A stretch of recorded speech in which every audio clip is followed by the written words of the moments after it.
चलिए दोस्तों, पूसा कृषि विज्ञान मेला सन 2022 की डेट निश्चित हो चुकी है और यदि आप जाने के लिए इंतज़ार कर रहे थे कि किस टाइम पर लगेगा, तो ये इंतज़ार आपका ख़त्म होने वाला है। तो इस बार क्या क्या आपको आकर्षण देखने को मिलेंगे और कुछ सावधानियां भी आपको इस वर्ष रखना ज़रूरी है, क्योंकि कोविड के चलते हुए कुछ आपको परेशानियां भी उठानी पड़ सकती हैं। तो कौन से मुख्य आकर्षण होंगे, क्या परेशानियां होंगी, किस डेट में लगेगा, चलिए हम एक एक करके क्रम से बात करते हैं। मुख्य आकर्षणों के बारे में बात करें तो आपको नई नई किस्मों की जानकारी मिलेगी, नई तकनीकों और नई कृषि यंत्रों की जानकारी मिलेगी, आपको देखने को भी मिल सकते हैं। और गोष्ठी का आयोजन किया जाता है, प्रत्येक वर्ष की तरह इस वर्ष भी गोष्ठी का आयोजन किया जाएगा, जिसमें सफल किसानों की गोष्ठी में आप भाग ले सकते हैं और वो जानकारी प्राप्त कर सकते हैं। और जो कृषि वैज्ञानिक हैं उनकी भी सलाह गोष्ठी में आप सुन सकते हैं और सलाह लेकर के आप नई तकनीकों के आधार पर खेती कर सकते हैं। नई टेक्नोलॉजी की सुविधाएं भी आपको देखने को मिल सकती हैं और नई तकनीकों की जानकारी मिल सकती है। नई तकनीकों के बारे में आपको कुछ पुस्तकें आदि भी उपलब्ध रहेंगी, तो उनको खरीदना मत भूलिएगा यदि आप एक सफल खेती करना चाहते हैं और नई तकनीकों की जानकारी चाहते हैं। इसके अतिरिक्त जो पानी और मिट्टी होती है उसकी आपको निःशुल्क जाँच की सुविधा इस वर्ष भी मिलेगी। तो अपने घर से जब मेला देखने जाएं तो अपने खेत का पानी और मिट्टी ज़रूर ले जाएं, जिससे मिट्टी और पानी की जांच करवाएं और आपको पता चल जाएगा कि किन तत्वों की आवश्यकता है, पीएच मान कितना है। ऐसी ढेर सी जानकारी आपको मिट्टी की जांच और पानी की जांच से पता चल जाएगी, जिससे खेती में आपका खर्चा कम होगा और भी अच्छी आप पैदावार भी ले पाएंगे। इसके अतिरिक्त सीमित किसानों के ठहरने की इस साल व्यवस्था है, तो इस बात का दोस्तों आपको ध्यान रखना है।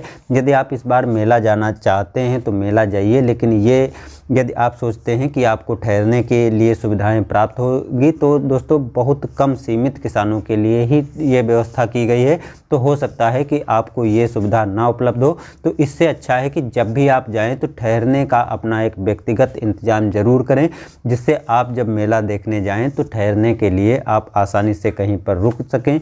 और यदि आप इन सीमित ठहरने की व्यवस्था में के इंतज़ार में जाते हैं तो हो सकता है कि आपको बहुत बड़ी परेशानी हो। बाकी आप मास्क और सैनिटाइज़र ले जाना मत भूलिएगा, क्योंकि कोविड के चलते हुए आपको ये सावधानी अपनी तरफ से तो रखनी ही रखनी है।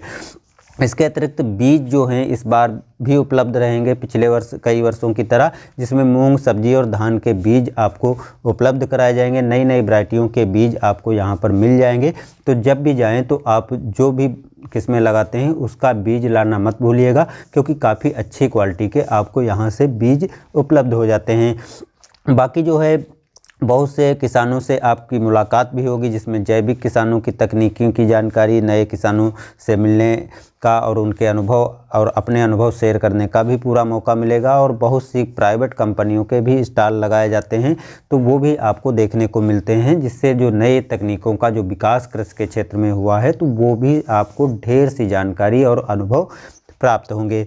इसके अतिरिक्त दोस्तों एक चीज़ और बता दें कि यदि आप खेती करते हैं खासतौर से धान की, तो बासमती धान की नई नई किस्में और अच्छी किस्में और उन्नतशील बीज आपको यहाँ से ज़रूर लाना चाहिए।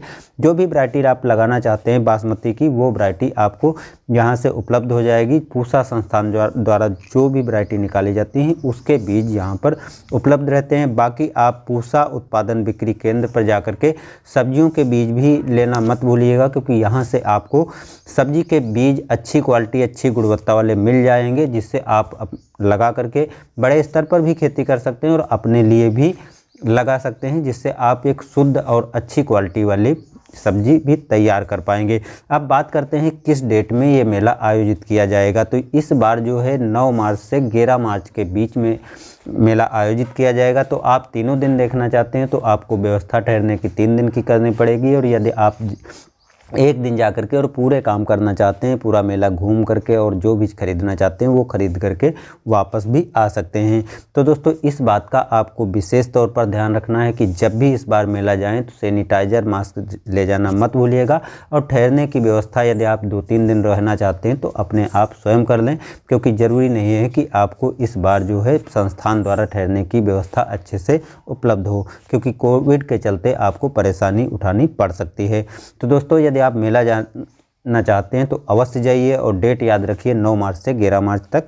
मिलते हैं नए वीडियो में। धन्यवाद।